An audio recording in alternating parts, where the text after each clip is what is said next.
Welcome back, guys. Everybody have a good summer?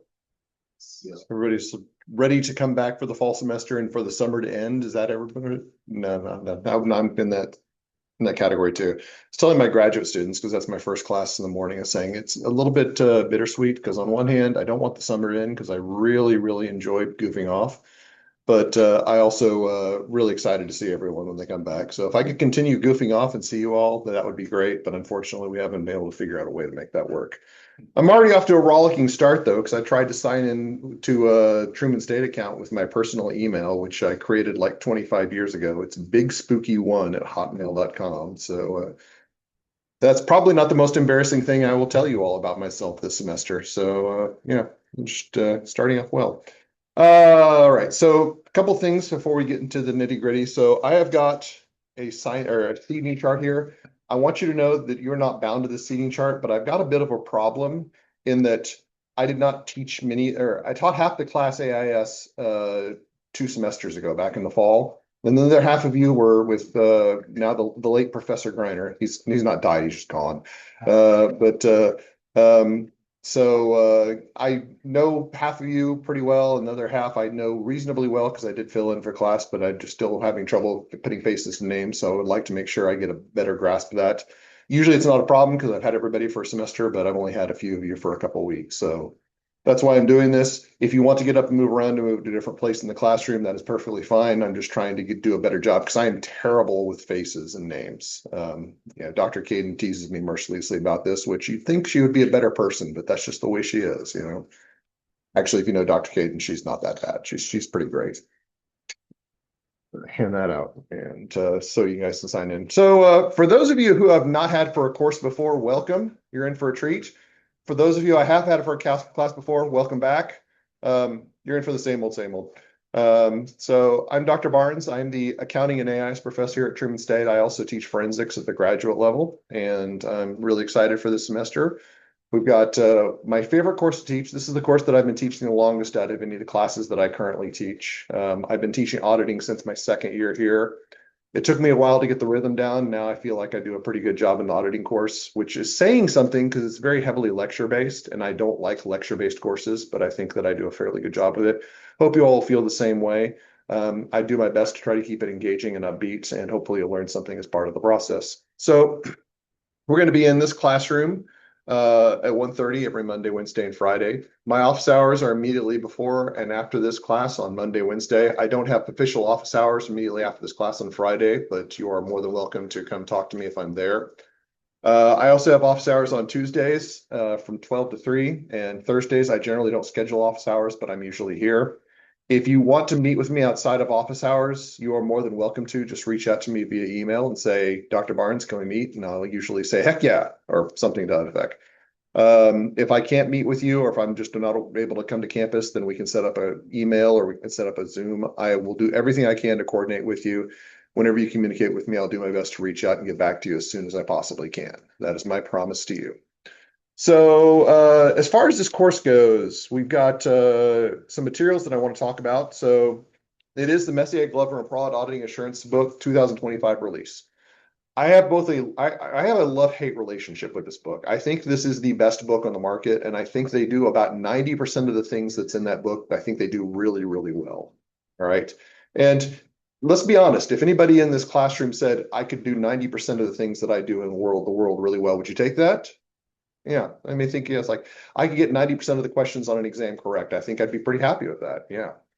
The problem is that the 10% they don't do well, they do badly, really badly. So I tend to harp on them pretty hard for that. It wouldn't be such a bad deal if it weren't for the fact that I told them many times to correct those things and they still haven't done it. So when I start harping on them this semester, these are things that I want them to correct. These are things that I've been talking to them for not literally years, but almost a decade now of trying to fix, and they still haven't fixed it. Now, that being said, I do like the textbook. I do like the authors. The publisher, McGraw-Hill, it does some things well, some things not well. I don't know if you've already purchased the textbook, but I'm going to talk to you a little bit about what my expectations are for that. So if you already have the textbook, you can purchase it through the bookstore. You can also get it through Discount Textbooks, which according to Dr. Caden, her son is starting Truman State this year. She had to buy some textbooks, and she was really impressed with the discount textbook price. So if you haven't checked them out, you might check them out. You can also get them through a link at the website, which is going to be ebook access, which is like $200. That does provide Connect access as well. So I'm going to say the same thing that I said to those of you who took AIS with me. It's the same publisher, so I'm going to tell you the same thing. Should you get Connect access? Legally speaking, yes. We are going to be using materials from the McGraw-Hill site, okay? Will you be at a disadvantage if you don't have Connect access? No, okay? I will provide the access to the materials for you. Is that wholly unethical for you to do that? I'm not going to judge you on that. I'm not going to monitor whether or not you get Connect access. I'm just going to assume that you have it, okay? Is everybody clear on that? I will never say any word about that ever again, unless you take another course with me, I guess. But yeah, I will never talk about that again. That is your judgment of whether or not you want to get the actual textbook and or you want to get Connect access. Can you live with yourself on that ethical failure? That is the question right there. Yes. Are you going to be doing homework for Connect? No, it's going to be on Brightspace just the same way it was in AIS. Yeah. So yeah, everything that you need for this course will be through the Brightspace. However, you will need the textbook for reading assignments and for certain assignments in this course, such as homework and some discussions that we'll have throughout the course of the semester. So you will absolutely need the textbook. You may ask, can we get an earlier version of the textbook? My answer is I would not recommend it because they do change the assignments ever so frequently, and they also change the content because auditing does change over time, much like tax. The only thing that doesn't change is cost accounting. You can tell Dr. Arcaro I said that. And so, yeah. Anyway, so please make sure that you have the textbook. For the first assignment that's due on Friday, I know some of you may not have access to the textbook and you may not get it by then. I have published the questions for the first assignment on Brightspace with the assignment. I will do that one time for you all. You will need to have the chapter 3 assignment for next week when we do that. So you will need to get the textbook by then, but I do give you a little bit of a grace period because I've seen how these things work. I also have a Connect link. This is just for your ability to be able to access the materials and for the textbook. I do not post any assignments on Connect. I'm not going to tell you that Connect is worthless because there are definitely some algorithmic activities that you can use to reinforce your knowledge of this course, but it's not strictly necessary for anything that we're going to do in this course. Also, you will notice that I've got a camera recording and I'm talking into it. I've got the Zoom link. This is just like I do for all my courses. I do record my lectures and post them to YouTube. The reason I post to YouTube is because you may have noticed I talk really fast. So I do like the transcription ability of YouTube a little bit better than Zoom. Plus, if you record them on YouTube, then you can slow down the speed pretty thoroughly. I'm generally pretty easy to understand if you run at 75%. But as I've said before, if you do that, I sound a little bit drunk. Not that I would know that. Anyway, yeah, so it's a little bit easier to follow if you do that. Anyway, that's going to be accessible through that. So auditing is going to be a little bit different from the courses that you've talked about before. It is fairly heavily qualitative, much like AIS, although it's less technical, at least with respect to use of technology. We're going to be talking more about what the impressions are of information rather than how to actually aggregate information. It does require a very strong working knowledge of previous courses that you've taken, particularly your financial accounting courses and accounting information systems. So if you've forgotten all that information, the good news is I'm going to bring it back to the forefront for you. I'm going to bring it all back so you can remember it again. It is pretty rigorous and thorough. It is one of those things that there's just not really shortcutting around it. There's a lot of information to know. And when you hear me say the word know, I'm not saying memorize. All right. I'm not saying that you can memorize words and be well off. There will be some things that I'll say memorization is sufficient. Most of the things I will tell you knowledge is really important. And knowledge means that I'm going to give it to you and you're going to have to tell me every single aspect of the particular concept. That's a very, very big important trademark of auditing. The good news is hopefully by the time you walk out, you'll be able to articulate this effectively to other people. Same thing I've said in other previous courses, those of you who had me before, it says this is a boilerplate statement that we're supposed to say about 6 to 9 hours a week outside of class. I do not anticipate most of your weeks will be spending 6 to 9 hours outside of class on this course. I'm not going to say that there won't be weeks that you're doing a lot of work. I'm going to say that most weeks will not be that rigorous. There will be some weeks that will be, particularly those weeks where you have exam preparation and project work that you'll have to do. So as far as that goes, it does kind of work on a sine curve, although it's a little bit, maybe not a sine curve, maybe it's more like a kind of a flat curve and then it jumps and then goes back down a little bit. So anyway, Class format, as I mentioned before, this is a traditional lecture format. This is something that I have tried to figure out ways to make this a little bit less lecture onerous. There is so much material, though, that it's very difficult to do that. I do try to integrate discussions and I do try to integrate activities to make it a little bit less all about me and a little bit more about you all. That being said, because it is subjective content, there's only so much that I can do with it. So it will be imposed on you. It'll be contingent upon you to come to this class ready to listen. As somebody who's been ADD all my life, I'm not very good at that. If I were in your shoes or sitting in your position, I'd probably engage for like the first 10, 15 minutes and I'd be like, okay, what's on Facebook or whatever it is you kids look at nowadays on social media. I'm really old. You have to forgive me. Anyway, so come to class prepared to listen, engage, and take notes. I do have some tips on this. One of the things that I do encourage you to do is as you're taking notes, don't just read through the slides that I provide and assume that the slides contain information. I'm going to tell you right now, they contain some information, but they are not comprehensive, and that's by design. So be ready to take notes, whether you think that you want to take notes by hand or you want to take notes on the slides. While you're doing that, think about questions that you want to ask of me. You don't have to ask those questions, but if you're thinking about the questions and you're thinking about what I'm saying, that's the easiest way to engage with the content. The easiest way to do poorly in this course is to not engage with the content. If you are just basically say, well, Dr. Barnes insists that I sit here, but I don't have to do anything. Well, you're going to find that the time that exam rolls around, that it's going to be a really rough go of it. So I'm not saying that you can't do well in this course. Students do very well in this course when they're really well engaged, but it's very difficult to do at times. Alan Davis, my late mentor, Alan Davis, who used to work here back in the 2010s, he used to say that auditing is boring, and I used to respond and say, "Yeah, it really is. It takes a good professor to be able to teach it well." And yeah, he was very rarely speechless, but I got him with that one. So anyway, as far as this course goes, we're going to have lectures on Mondays and Wednesdays usually, and then Friday we will have homework review. Now, if you took me for AIS, you know how that works. You'll submit your homework assignment in advance. I grade on a completion basis, which basically means that you have to complete the assignment in detail. Once you complete it, we'll talk about it in class. This is the entire class period, by the way. It is a lot of homework and it's very, very detailed and very, very onerous. So I figured we dedicate an entire class period for each homework assignment.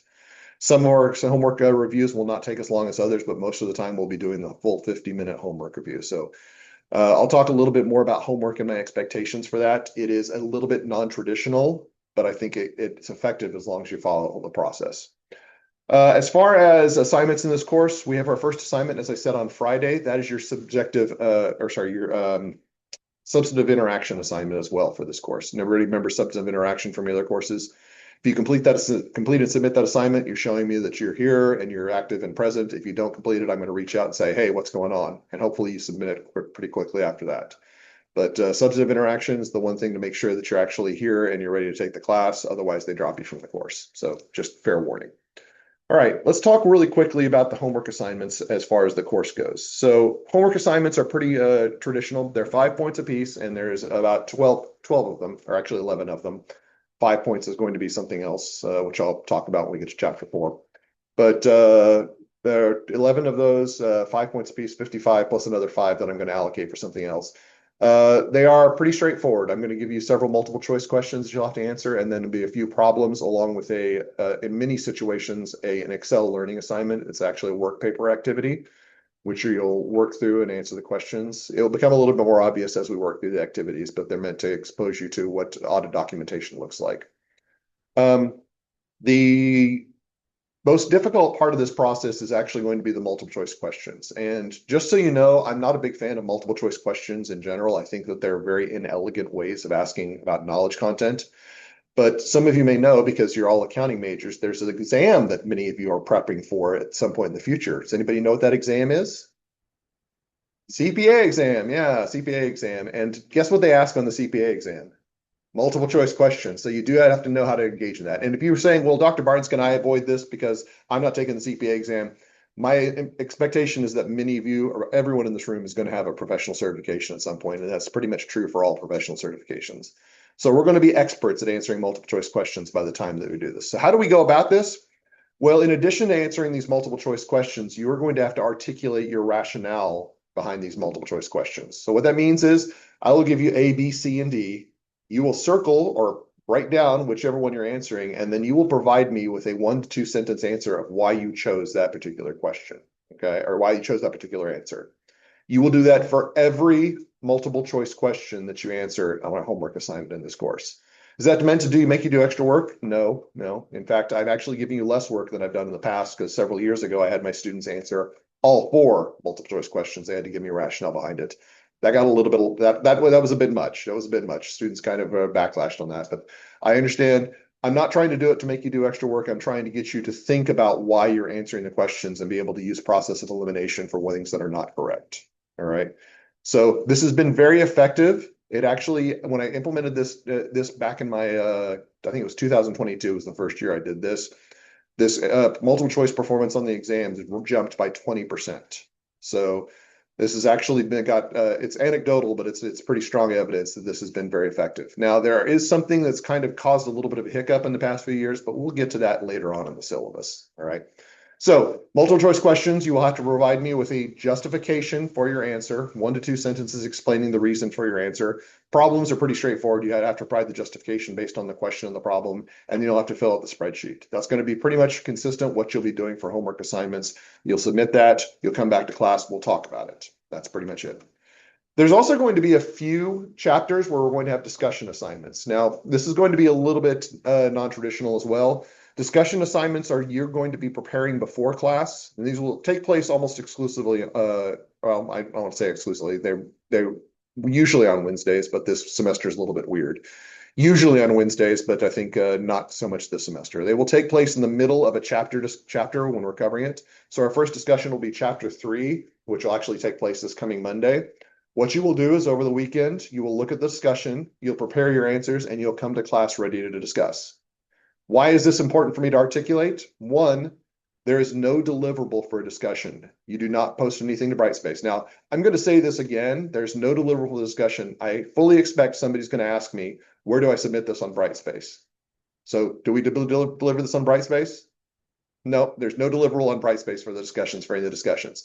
Does that mean that you can get away with not doing it? No, I do expect you to do it. Even though there's no grade, no deliverable for it, it is an expectation that you will complete this discussion on your own. Now, they're not onerous. They're not meant to be extremely difficult, but it is something that hopefully they'll help you engage in the course. So you will want to prepare for that next week for chapter 3. There will be another one for chapter 5 and another one for chapter 6. Again, no submission, no grade, but my expectation is that you will complete and be prepared for this discussion. And they take different forms, but we'll talk about that as we get closer to them. All right. Idea assignments. So one thing that I used to do back when I worked at KPMG, and you'll hear those words back when I worked at KPMG a lot in this course, so get ready. But one of the things that I did pretty heavily was data analytics work. I actually did audit support in the forensics group, and we worked in a computer-assisted auditing tool called IDEA. Well, imagine my surprise when I found out that our publisher actually has IDEA exercises that we can use freely with IDEA here. So IDEA is a computer-assisted auditing tool that actually has several supporting chapters associated with the work in the textbook. So if you go to Brightspace, you'll notice that there's IDEA assignment files listed here that correspond to the assignments here. Now, if you go to the assignments themselves, they don't tell you what you will need to complete. You will actually need to go to the IDEA assignments files here, and I will give you some basic instructions, which is consistent with what's in the syllabus, the problems, as well as a tutorial document. The problems are what you will need to complete, and these are listed in this document here. Now, it's not meant to be difficult. It's meant to be more acquainting you towards how data analytics works. That being said, we will not review most of these assignments in class. I say most because there is one that we will review as part of one of the chapters, but most of these are going to be due on your own. Now, basically there's a few things that I want to talk about here because this always gets a little bit confusing. So the first one is the most important one. So you can kind of see the dates of the IDEA assignments here. Once you get past the first few assignments, they're actually pretty easy. I will say chapters 3, 4, and 5 are a little bit longer, a little bit more involved than everything else. But once you get past that, with the exception of one assignment, the rest of them should take you 10 to 15 minutes. The other assignment that's really long is actually chapters 8 and 9. That's about an hour-long assignment, okay, or maybe 2 hours, depending on how effective you work in AI or in IDEA. That's kind of be something that you want to keep an eye on. The second thing I want to note is my expectations for deliverables on data analysis assignments are a little bit different than my expectation for deliverables on other things. Since you are doing analysis in a tool and providing with the answer, you have to provide justification for that answer. Does everybody know how to do a screen capture on a computer? Okay. If you don't know how to do a screen capture on a computer, it's actually pretty easy. You just hit print screen and then you can actually capture the part. For everything that requires a query, an idea, and a query is just basically where you ask idea for a piece of information, you need to justify that with a screen capture of where you got that information from.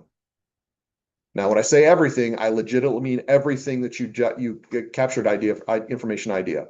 Now, that's not going to be true for every single problem that you'll answer in this course. Like chapter 2 is more of an opinionated question, like how can we use idea to be more effective as auditors? You're not querying idea when you do that, so you don't need to provide me a screen capture on that, but you do need to provide me with a screen capture for anything that you actually run a query or process an idea. Now, several of you will hear me say this, and you may forget about that, and you'll hear me come back on an email and say, "Yeah, I need to do screen captures and idea to justify your answer." That's okay. It happens every single semester. I get students who do not provide the justification. And when I mean everything, I mean everything. If you feel like you're providing too much, it's probably enough. If you don't feel like you're providing enough, then you're definitely not providing enough. Okay. All right. So yeah, that's the case with idea. Now, there's an important note here. I do think data analytics are extremely important for this generation of accountants. I think the more exposure you can get, you can. I encourage everybody in this room to do the idea assignments. That being said, they are challenging, especially with the technology that we have. Sometimes the technology does not want to fight, does not want to work well. Idea has traditionally been fairly fickle. I think we got most of the bugs worked out. Everybody who wanted to use idea last year was able to do so. The year before, nobody could use idea. It was really, really weird. But I think we've got all the bugs worked out. That being said, the idea assignments are not required for this course. All right. I encourage you to do them. One, because you will get data analytics experience. Two, because it's much easier to get a good grade in this course if you add those extra points. Okay. But they are not required for anything in this course. So if you basically say, I don't want to do idea, then more power to you. Okay. I do want to throw out a caveat here. This is not in the syllabus, but this is something that I will give you some more information about as I start developing it. I am doing the beta test for an online evaluation program. I don't know how to explain it. It's kind of a prep tool, an online prep tool. It's called Tax Assembly, as weird as that sounds, but they actually do questions on auditing. From what I've seen right now, it's pretty interesting. I'm still trying to work out the kinks. I will be assigning that as a substitute for IDEA. If you decide that you do not want to do IDEA, you will need to complete the tax assembly questions, okay? They are more in line with the traditional stuff that we're going to be learning in class, so it's a little bit less rigorous than IDEA, but that's something that's another option for everybody in this class because I'm doing the beta test as a favor for a former student, which is why we're doing that. So you can do one or the other. I will even give you the option if you really, really want those extra points, you can do both sets of assignments. You can do IDEA and tax assembly. So if you really want those extra points, then you can make your life a little bit easier on those exams. You can do that as well. That is a lot of work. I will tell you right now, but you are welcome to do that. Especially, I think the tax assembly will be a really good reinforcement tool for the exams, but you can do them both. The reason why I'm saying that one or the other is required will become up. Could you say, could I just blow them both off, Dr. Barnes? Says, well, I'm going to grade you on one of them. I'm not sure which. Plus, there's going to be a very, very important underlying reason of why you might want to complete one of those assignments.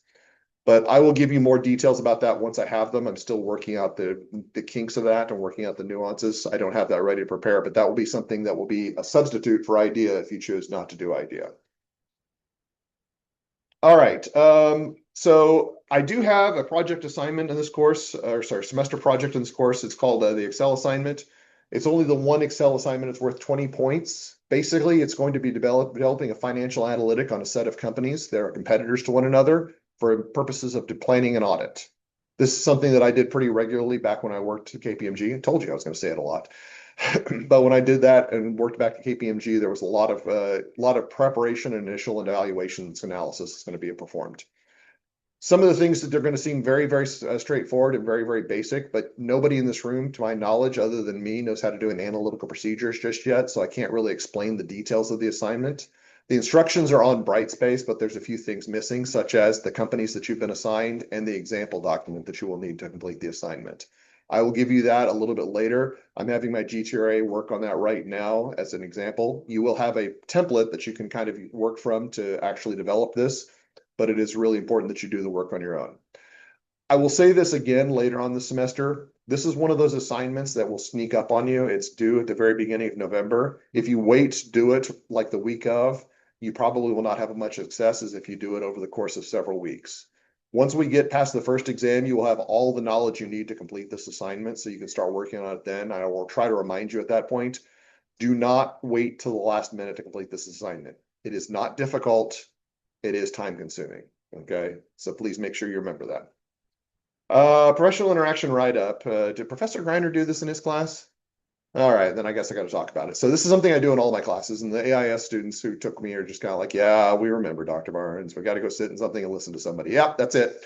So I'm really big on developing your networks as an undergraduate student, mostly because I was really bad about it when I was an graduate student. So that's something that I do want to make sure that you do a very thorough job. And some of you are well ahead of the curve on that. Some of you may need some help in that regard. This is kind of my contribution. You probably have some exposure to this already, as Dr. Otero probably does this for her courses as well. Say, you're just copying Dr. Otero, Dr. Barnes. Isn't that right? Says, no, she's actually copying me. Ah, all right, yeah. I did this originally. Said, that's a good idea, Dr. Barnes. And so, yeah, I want to credit where credit is due. All right, credit where credit is due. Anyway, it's pretty much the same thing. So you're going to have to sit in a presentation or a presentation with a professional. You're going to write a one page essay, which is basically 2 paragraphs. First thing is going to tell me what the presentation was about. Secondly, you're going to tell me what you learned. That's it. Okay. You should be able to write multiple pages on this. I'm just asking for a page. It's very short and to the point. You can do the executive in residence, which is going to be September 27th or the 28th. We're not sure exactly when the full presentation will be. There's actually a TrueBiz forum in October that's would also qualify for this. If you have something else that you want to do, just come talk to me. My only request is if you do this assignment, well, when you do this assignment, please try to find somebody who's not already in your professional network. It's like, well, I'm going to talk to my dad about his job and say, well, I'm going to assume that you probably know your dad already. You know, no, I can't be certain of that, but I'm going to assume that you do. All right. Exams. We have 3 exams in this course, and they come quick. They do come quick. The first exam will take place, I believe it's week 5, because we'll finish our first chapters in the first 4 weeks. And they'll come pretty lightning fast after that. And so there are 3 midterm exams and 1 final exam. The midterms are all 60 points each. So that's 12 multiple choice questions worth 3 points, and then 1 or 2 problems worth 24 points. I know that's a weird distribution, but I actually have my reasons why I do 60 points on that. Please remember that when you get your first exam back and you see a 54 and you're just like, oh my gosh, yeah, 54 is actually a pretty good grade on that exam. So yeah. The exams themselves, the midterm exams will only cover the immediately preceding material. I do want to make a note of that though. The nature of this content is really important to note that it does compound. When we start learning some of the techniques in chapter 5, such as the assertions and evidence collection, you will be using those going forward pretty regularly. So you can't just learn the stuff in chapter 5 and say, well, I don't have to deal with that again. The simple truth is we'll be using all of this stuff over and over and over again, which is both a good thing and a bad thing because you'll have constant stream of reinforcement, but it means that you have more and more content to learn every single exam. If you look at the study guides, which are already posted on Brightspace, by the way, if you look at the study guides, you will find that in the second study guide, I have a page at the very beginning that says really important stuff from the first exam. If you look at the third exam study guide, you will see that there are 2 pages. One is really important stuff from the first exam. The second is really important stuff from the second exam. So a lot of that doesn't go away, so you need to be prepared to answer all of it. By the way, I do want to make a note of this. All the study guides and practice exams are already posted on Brightspace. I leave those at the beginning for a very strong reason. Is because I found that a lot of students want to make sure they have a way for developing their study protocol from the beginning. One thing that a lot of students in this course do is they use the study guide to take notes. So they actually look at the line item and study guide and say, where do you talk about this, and take the notes on that so that you actually have the details for that. Not saying you have to do that, but that's available to you if you want to have that, because I will use that study guide pretty much to 95% accuracy. That will be the content that I will use for the exam. The reason I say 95% is because occasionally I cut some of the stuff out if I don't cover it very well. All right. Exam dates, say we have middle of October, middle of September, middle of October, middle of November. So they come kind of once a month from after this point. We also have a final exam. It's comprehensive. It's 100 points. And so there's a really quick note about this. I think Professor Griner did do this. So this is something that I developed during the pandemic and I've been pretty happy with. I will give everybody in this classroom an opportunity to opt out of the final exam. All right. So if you do everything that I tell you to do in this course and you do it to my satisfaction, you do not need to come to the exam with me. You can actually enjoy the final exams elsewhere. Now, I want to kind of make it a couple of notes of this. If you do that, your highest two exams, midterm exams, I will take the percentage average of those and average them out. So say, for example, your highest two exams were like a 80% and 90%. Your final exams average will be, or score will be an 85 out of 100. So since it's out of 60 points, I have to say percentages, and I do the mathematic computation after that. The other thing I want to note here is my expectations are generally pretty high on this. You do need to fully complete all homework assignments. Now you'll notice it says does not include idea assignments. For this particular section of the course, it's either the idea assignments or the tax assembly assignments. You will have to complete one or the other of those. And when I say full completion, I mean that you can't skip one and say, that's good enough. That's like 45 out of 50 points. You do need to complete all assignments within that realm, okay? So full completion of all homework assignments and either the idea or the tax assembly assignments or both, either one. You need to score at least 15 out of 20 on the Excel assignment. Remember, everybody remember what I said about the Excel assignment? That it's very easy to overlook and then you run out of time. It's not a hard assignment, but you do have to be diligent and thorough on it. You need to complete the professional interaction write-up. You need to score 40 out of 50 on the group presentation, which I'll talk about here in just a bit. Summaries of the group presentations, which I think everybody is familiar with that. That's kind of a standing policy with me. And then completion of all in-class and extra credit opportunities offered, which we will have an in-class assignment, which we'll talk about, and the extra credit we'll talk about in a second.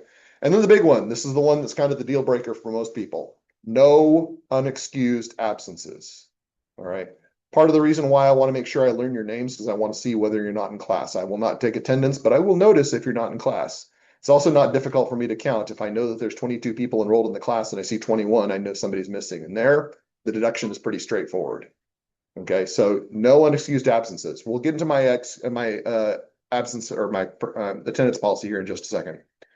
Now, as I said before, if you qualify for opting out of the final exam, you may do so. You can also choose to take the final exam if you think it will improve your grade.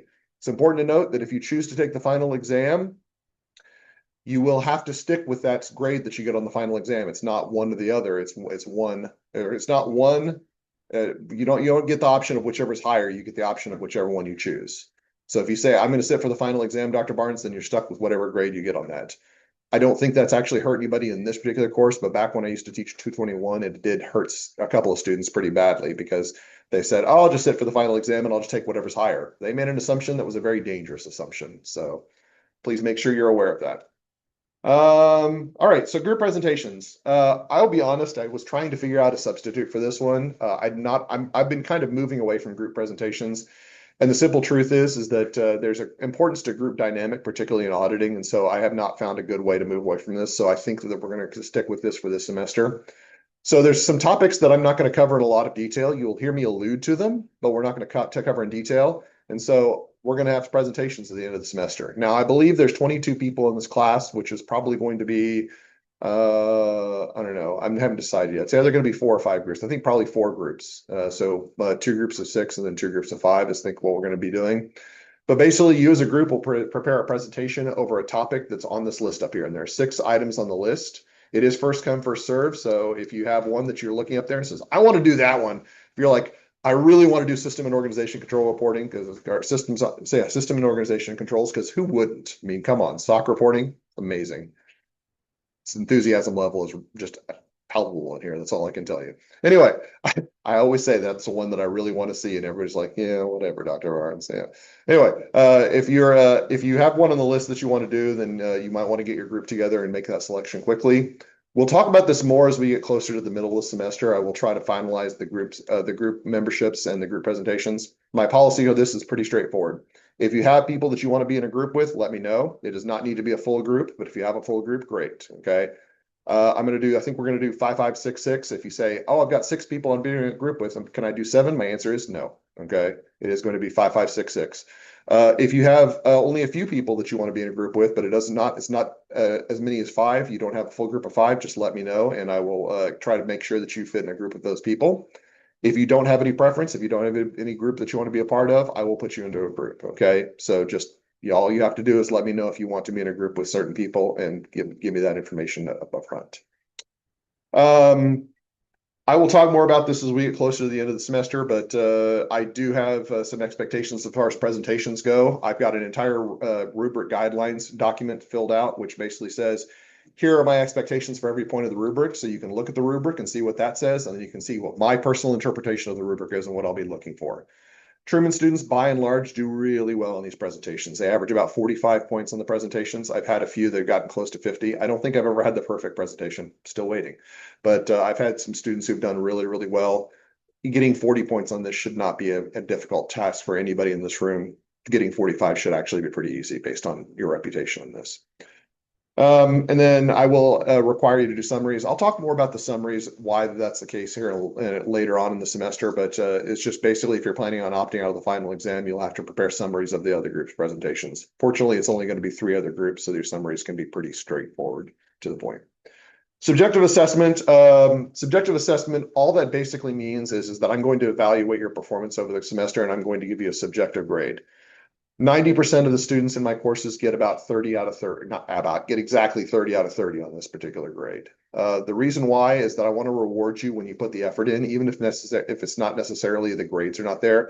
Like say, for example, that you turned in all of your assignments on time, you did everything that was required of you, you participated in class, you never showed up without contact, or you never missed a class without contacting me in advance. You did everything I asked of you, but you struggled a little bit on the exams, and so you're in between grades. I want to do what I can to try to promote you to the next grade. This is my mechanism for doing that.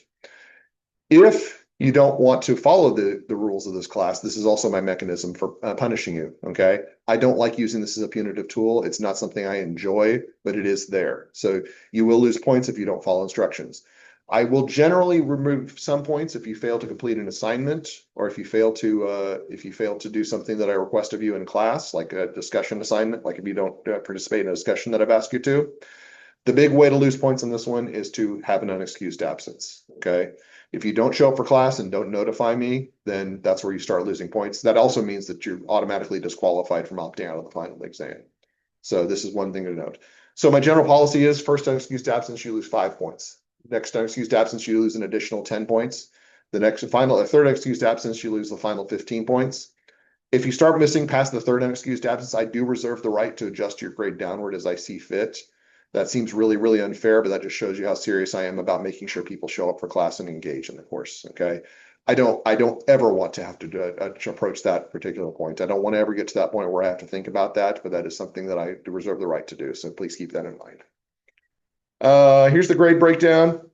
As I said before, I generally try to be pretty gracious with the grades. If you're close to a grade, I will try to get you up there. My general break off is I will stop consideration after the 1% breakdown. So if it's 510 points, if you're 5 points below whatever the next grade will be, I'll probably bump you up. Okay.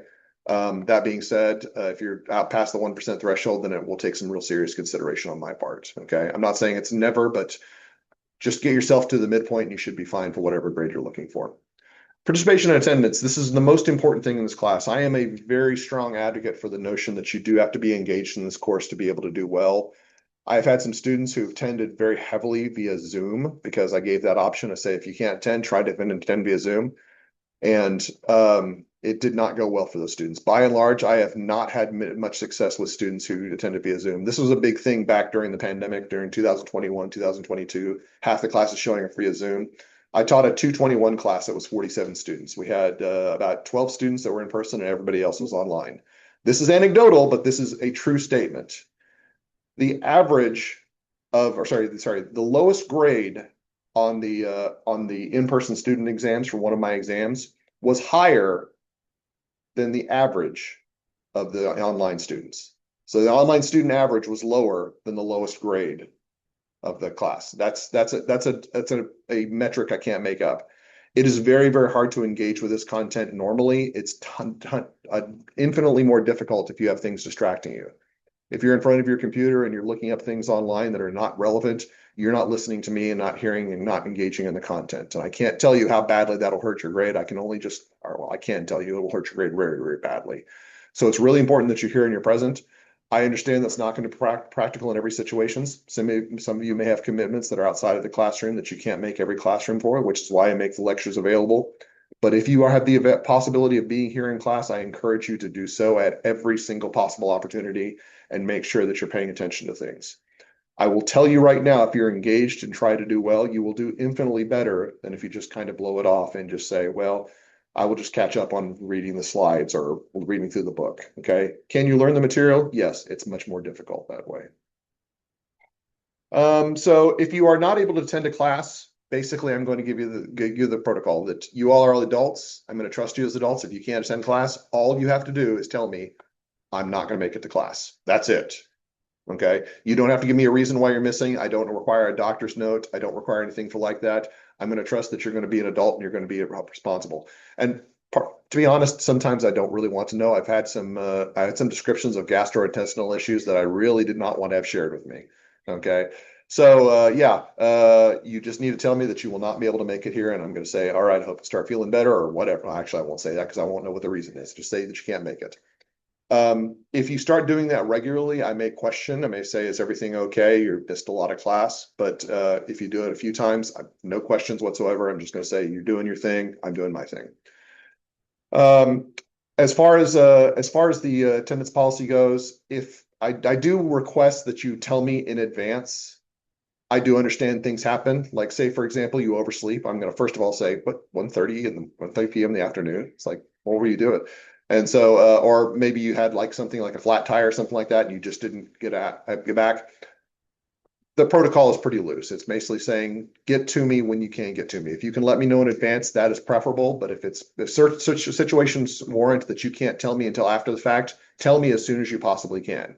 If you miss a class and then don't tell me till 2 weeks after you missed the class why you missed, that is too late. Okay. If you miss a class and let me know an hour and a half and said, but Dr. Barnes, I had a flat and I got stuck on the highway for 30 minutes, I'm going to say, wow, that sucks. I'm so sorry that happened. So I'll see you in class next time. All right. Everybody cool with that? We on board with that? Everybody follow? Okay. This is the most important thing about this course is making sure that you understand the attendance policy. All right. Academic integrity is pretty straightforward. Don't cheat. Make sure that you do all the work yourself. Course and policy on artificial intelligence. Many of you may remember my previous syllabus. This was one paragraph. Now it's almost one page. Maybe want to guess why? It's because students are using AI more than they used to. Wow. So remember where I said that the grades on multiple choice questions have gone down recently? This corresponds very closely with the integration of AI into curriculum. Okay. So I'm going to tell you right now, I do encourage you to use AI tools. I think you're going to have to be used to using AI tools in the real world. With the exception of the exams and quizzes, if I give any, which I won't in this course, you may use AI tools however you see fit. However, this is the big caveat. This is the big but, okay? That was terrible. Anyway, this is the big caveat for this course. If you use an AI tool on any particular assignment, you have to tell me that you used an AI tool and what you used it for. It does not need to be onerous. So there are two things: name of the tool you used and how you used it. I used ChatGPT to brainstorm possible topics for no presentation outline. I reviewed and revised and verified the final content. Something as simple as that is pretty straightforward. You have to do this for every assignment that you use AI. Now, I'm pretty serious about this. And how serious am I? Well, let's just talk about what happens if you don't do this, okay? If you don't do this and I find out about it, I'm going to say, did you use AI? You say yes, and I say, please make sure that you tell me that you used AI. It's in the syllabus. And I spoke really slowly in class, which means that I was really serious, okay? So you're going to have to, I'm going to tell you that. It's going to be a warning. The second time will be an academic misconduct penalty. Academic misconduct is serious. That goes on your permanent record, okay? I'm giving you the note right here. I don't have a problem with using AI tools, and we'll talk more about the scope of AI usage in this course. I do think that there are definite benefits to it, but you do have to tell me when you use it. That is a requirement for this course. All right. Let's move on. Some information on the disability service. I gave the link here. I also gave it a little bit later in the end of the course. Extra credit. There is an extra credit assignment for this course, and it's going to be the one for everyone. It is something that's occurring in week 4. Does anybody know what's happening in week 4? Happened in week 4 last year as well. Something about firms and these things. Meet the firms. Yeah, meet the firms. So if you've already got a job offer and you're planning on leaving after that, that's fine. Okay. But I do want you to engage to meet firms at some degree. We can talk about the level of engagement that you have. If you don't have a job offer and still looking, this is the primary way that you should think about doing this. This is a great network opportunity, and I do want everybody to engage with that. Now, This does occur on a Friday, which can interfere with some events. If you can't make Meet the Firms, there is a second option. It's the Career Expo that's taking place about 2.5 weeks later on the 27th or 28th. I don't remember what the day is, but you do need to attend one or two of those, and it's 5 points of extra credit. If you recall, completion of extra credit is going to be one of the requirements to opt out of the final exam. So I'm going to kind of force you to go to this if you want to opt out of the final exam. But let's be honest, I'm doing you a favor because I'm giving you points for something you should be doing already. All right. So that's the extra credit. All right. I'm going to go through this quicker than I'd really like to. But so as far as notes on course conduct, understanding and effort are both required to do well in a course. I get to see one of them. Okay. I get to see your understanding, which is the end result. If you want to demonstrate that your effort is there, you need to make sure that you try to do your best to make sure you submit your stuff on time, you show up for class, engage, show up for office hours if necessary. That can make a difference between one letter grade and another. For those of you who not had me in a class before, you may have noticed I talk very fast, okay? It's not something I can help. It's something that I've just kind of acclimated to through many years. There's a couple of reasons for it. One has to do that I was a debater back in high school, and that was one of the things that I was taught to do. Another thing has to do with the fact that I'm very ADD and my brain fires very, very quickly. So I apologize for that. When I slow down, usually that means that it's something important that you want to take notes on. But if I'm talking quickly and I get excited and you want me to slow down, raise your hand and say, Dr. Barnes, can you repeat that? Or you can say, Dr. Barnes, slow the heck down. Either one of those is fine. I will not be offended if you do that. In fact, I encourage you to do so if you're having trouble keeping up with me. I will do my best to make sure I reiterate really important stuff, but I do tend to get carried away, especially when I start talking about internal controls. All right. I do think it's possible to be professional and have fun in the classroom, but you do need to be professional. You do need to be coming to class ready to work and engage. As far as what my expectations are for your engagement is that attention needs to be primarily up here. I know you're going to be taking notes and taking and being diligent about finding information, but I do want you to have engagement with what I'm saying and making sure that you are engaging with the content in the course itself. But it will be, again, I do hope that you have fun in the course. As far as professionalism, the one area that I do actually request professionalism is the email exchanges. The reason why is not because I feel like to observe professionalism. It's more along the lines of I want you to get in the habit of communicating professionally. So I do insist on making sure that you say like Dr. Barnes or Professor or Michael. You can call me Michael if you want to. Nobody does. And then good grammar, good spelling, and then sign it off with a signatory such as regards, best wishes, something like that. Okay. Those are all things that I'm going to look for in the email. I will tell you what I've told students ever since I've taught this course. If you ever send me an email with the letter U when it should be YOU, you will fail the course. Okay. I know that sounds like an idle threat, and it is because it's happened before. But yeah, please don't do that. Final grade in the course is a collection of work over the course of the semester. That means that you have to be consistent. I'm not going to grade you on 75% of the course. I'm going to grade you on 100% of the course. And then finally, if there's anything that comes up over the course of the semester that you have questions about, please make sure to reach out to me to get clarification. Ultimately, the judgment is mine as to whether something is acceptable or not. All right, real quick.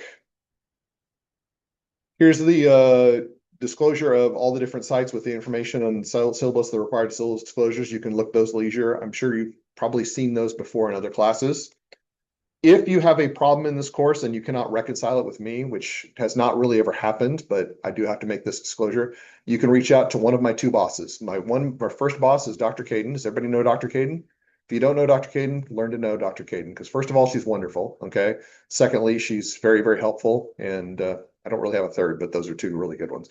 Yeah, make sure you reach out to Dr. Caden. You can also talk to her if you have a problem with me in this course. You can also reach out to our new dean, Dr. Yasin. He's very, very amenable. He's very, very agreeable. He will be happy to talk to you. You can also report a complaint through the report a complaint page. You will have to log in to get through that. I would encourage you, if you have a problem, as long as it's not a personal problem with me, reach out to me. I will do whatever I can to try to facilitate and rectify it. I know that I talk fast, but I'm not a bad person. I try to be very, very easy to work with. All right. Our first assignment is due on Friday. We will have our first chapter 1 and 2 lecture on Wednesday. Please keep in mind that the first assignment is a combination of the chapter 1 and 2 homework assignment. And then if you are completing the idea assignment, you will need to submit that as well. I will try to give you details on Wednesday about the other option for the idea assignment, the tax assembly assignments, and I'll give you logins for that. I'm still working that out, but I hope to get that done in the next couple of days. There will also be something else that I'll ask you to do. I was going to do it today, but we're out of time, so I'll remind you that on Wednesday. Have a great day. I'll see you all then.